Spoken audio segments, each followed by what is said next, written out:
Assalamualaikum warahmatullahi wabarakatuh. Kembali lagi bersama saya Rina Faradila dalam Bincang Bedah Buku Virtual. Hari ini saya bersama dengan Ayah Arsyad Indradi. Beliau adalah salah satu sastrawan dan juga seniman Kalimantan Selatan. Nah, untuk hari ini kita akan membahas buku beliau yang berjudul Tirai Hujan 1500 Haiku Indonesia. Sebelumnya kita akan menyapa beliau dulu. Bagaimana ya kabarnya ya? Kabar bagus, sehat walafiat dan terus bersemangat. Alhamdulillah. Ayah, ini kan buku tentang Tirai Hujan 1500 Haiku Indonesia. Haiku. Sepertinya ini sesuatu yang baru nih ya. Mungkin sudah lama tapi baru didengar sama Dila. Haiku itu apa sih ya? Haiku itu bahasa Jepang. Jadi haiku itu sebenarnya masuk sastra puisi. Jadi sebenarnya kalau dengan puisi Indonesia di Indonesia sama dengan puisi alit, puisi pendek, hanya ada beberapa baris. Nah itu. Tetapi beda dengan haiku, dengan puisi alit atau puisi pendek. Kalau haiku itu punya struktur yang khas gitu. Jadi haiku itu terdiri daripada 3 baris. 3 baris. Terus bagaimana apa saja yang harus diperhatikan ketika kita ingin membuat haiku ya? Nah, kita harus mengetahui struktur bagaimana kita menulis haiku. Jadi harus kita pelajari itu begini. Ketentuan haiku itu tadi sudah dikatakan buat 3 baris. Baris pertama itu 5 suku kata. Nah, suku kata itu di Indonesia itu, kalau di Jepang mora. Mora itu mirip dengan suku kata sebenarnya. Baris yang kedua 7 mora, atau kalau kita di Indonesia atau bahasa Inggris itu 7 suku kata. Baris yang ketiganya itu sama dengan baris yang pertama 5 suku kata. Jadi haiku yang 3 baris itu berjumlah 17 suku kata. Nah, itu untuk pola ya. Kemudian di dalam haiku itu harus ada namanya kigo. Kalau bahasa kita kigo itu adalah penanda musim. Kalau di Jepang kan ada musim hujan, musim salju, musim gugur. Sedangkan kita di Indonesia kan ada musim hujan, ada musim kemarau. Nah, penanda musim ini di samping penanda musim ada lagi subnya adalah waktu, misalnya siang, malam, pagi, subuh, sore, petang, dan lain-lain. Nah, dan banyak lain sebenarnya yang menyatakan kigo. Nah, satu contoh, seekor belalang merah. Nah, jadi seekor belalang merah dalam satu haiku, kita sudah tahu bahwa belalang merah itu pasti musim panas. Nah, jadi itu kigo. Nah, itulah adalah kigo. Di samping kigo itu ada namanya kireji. Itu pemotong atau penyimpul. Kireji. Umumnya banyak orang menulis haiku itu letaknya di baris yang ketiga. Nah, itu penyimpul. Ya. Terus nih ya, kenapa haiku itu kalau di buku yang Ayah buat ini ada angkanya, ada nomornya? Apakah memang seperti itu? Kalau satu haiku saja tidak perlu pakai nomor. Tetapi kalau misalnya haiku itu beruntun, ada beberapa ayat haiku, misalnya ada 5, lebih daripada 1 lah gitu. itu harus ada pakai nomor. Misalnya 1, nah ayat haikunya. Kemudian ada haiku yang kedua, 2, 3 dan seterusnya. Itu jangan ada kesan. Kalau tidak ada pakai nomor, nanti seakan-akan berkesan berbait-bait. Kayak puisi bebas gitu, berbait-bait. Sedangkan haiku itu tidak mengenal tentang bait, tidak mengenal. Oleh karena itu apabila menulis haiku yang lebih daripada 1 harus diberi nomor. Nah itu supaya jangan ada kesan haiku itu berbait-bait. Oke. Kenapa ayah tertarik menulis haiku? Nah, ini pertanyaan yang bagus. Mudah-mudahan penulis-penulis yang suka daripada menulis haiku. Penulis haiku itu namanya kalau bahasa Jepangnya haigen. Haigen. Artinya penulis haiku. Kenapa saya suka dengan haiku? Menulis haiku penuh dengan tantangan. Itu yang pertama. Tidak bisa sembarangan kita menulis haiku. Tidak bisa. Nah, lebih ini lagi yang lebih tertarik kita di mana kita berada di waktu itu. Di situ lahirnya haiku. Misalnya di waktu petang, waktu lembayung mulai waktu petang itu, waktu sore itu turun, malam bintang-bintang berkelip, ada bulan. Wah, ini sangat romantis sebenarnya, sangat romantis sekali bagi ayah. Kenapa ayah senang saya senang menulis puisi yang romantis gitu. Jadi haiku kayaknya kayak gitu, seakan-akan itu romantis sekali. Nah, coba membayangkan ada bulan, ada bintang, ada senja, ada fajar, ada laut, ya, ada sungai, dan sangat tertariknya itu. Tantangan kita menulis haiku harus kita penuhi ketentuan bagaimana menulis haiku. Nah, ini tantangannya. Kalau kita sudah menulis haiku sesuai dengan ini, rasa puas, berbeda dengan menulis puisi bebas. Oh, sudah gini, selesai. Nah, selesai. Tapi kalau haiku tidak. Makanya haiku sebenarnya sudah lama, berapa abad di Jepang. Sampai sekarang haiku itu masih segar.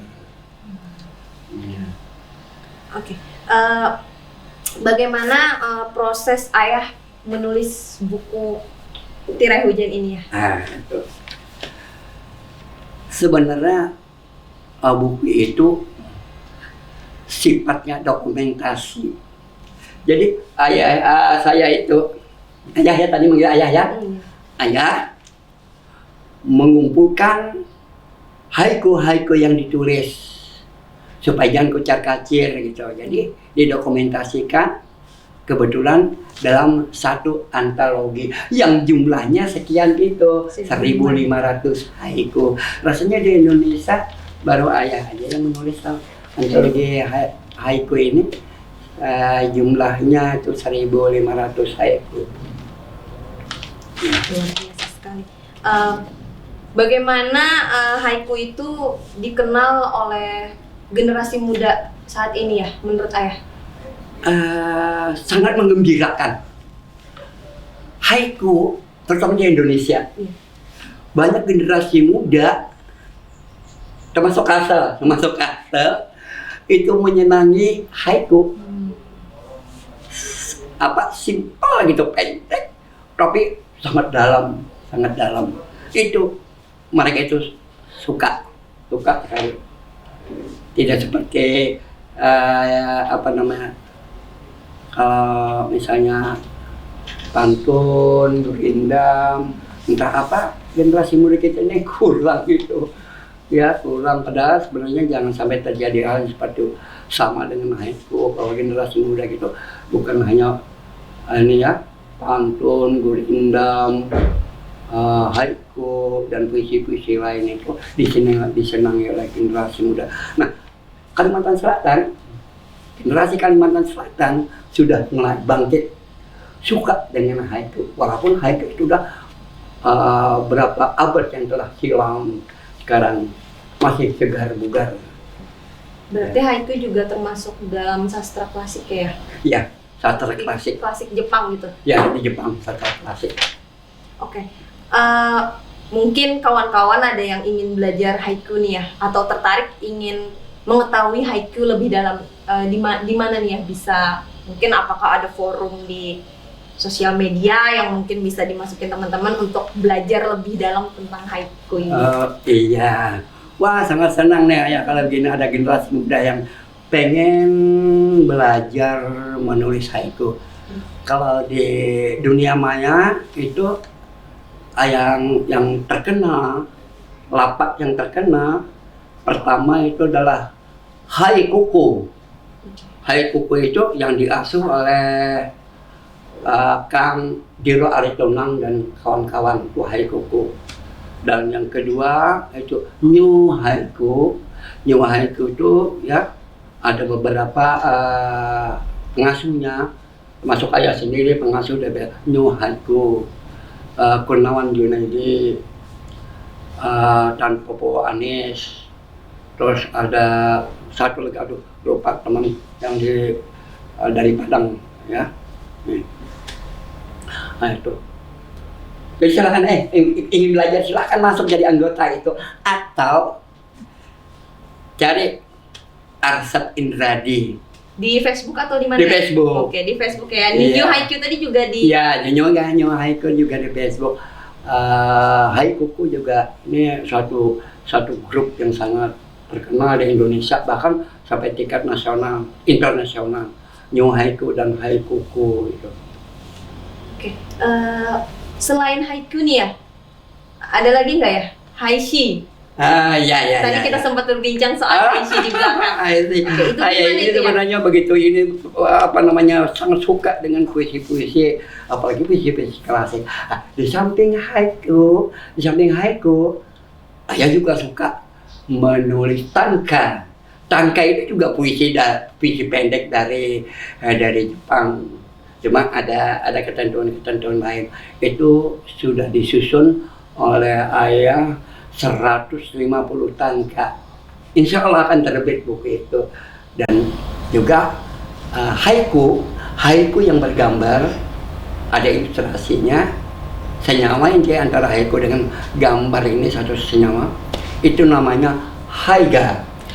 Itu 1000 haiga sudah ayah susun. Mudah-mudahan cepat terbit.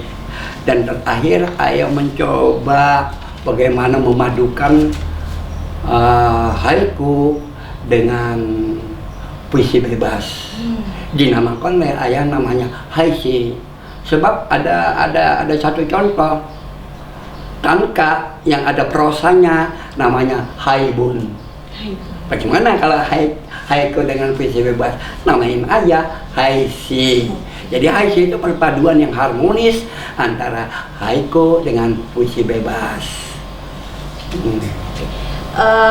Pertanyaan terakhir ya. Nanti mungkin ayah berkenan ya bacain haiku atau haishi di akhir sesi kita. Pertanyaan terakhir, kenapa jadi ayah begitu tertarik sekali dengan haiku yang berasal dari Jepang ya? Oh iya. Apakah punya suatu kenangan yang luar biasa nih ya dengan Jepang? Ayah juga tidak tahu kenapa begitu tertarik gitu puisi dari Jepang ini, karena gimana ya, nggak bisa dengan bahasa begitu luar biasanya itu haiku itu atau tanka atau haiga. Karena dia memiliki keindahan sendiri. Ya, keindahan tersendiri bagi ayah itu. Ya. Oke, itu aja ya. Terima kasih bincang-bincang kita hari ini, teman-teman. Sampai ketemu lagi di sesi berikutnya, dan habis ini Ayah Arsyad akan membacakan sebuah haiku atau haishi. Ya, haiku dengan namanya haishi. Haishi. Siap. Assalamualaikum warahmatullahi wabarakatuh.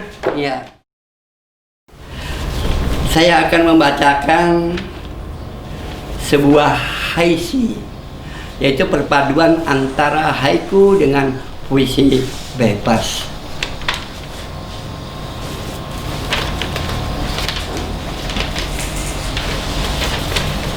Di kota tua membaca diri,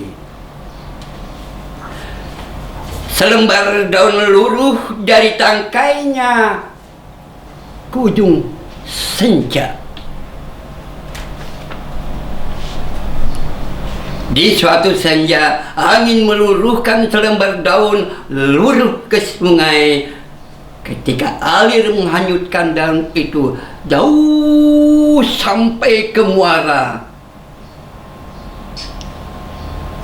zikirnya masih terdengar.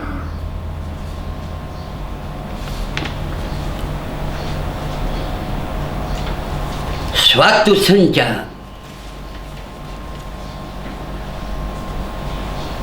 daun jatuh ke batu,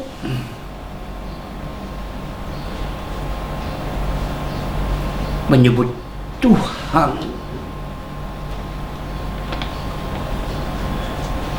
Di senja kali ini, selembar daun jatuh melayang-layang, jatuh menimpa batu. Tak sempat mengeluh atau menjerit, hanya menyebut nama Tuhan.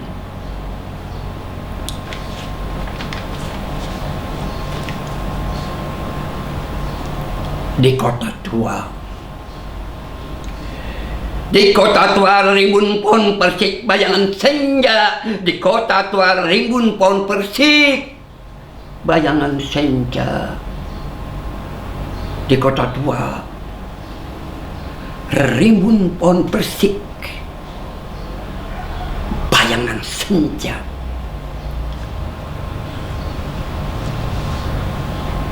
Tapakur membaca alam, membaca diri yang panah. Eksplorasi perjalanan hidup dan kehidupan ini mesti punya arti pada sebuah rumah abadi. Banjarbaru 2020.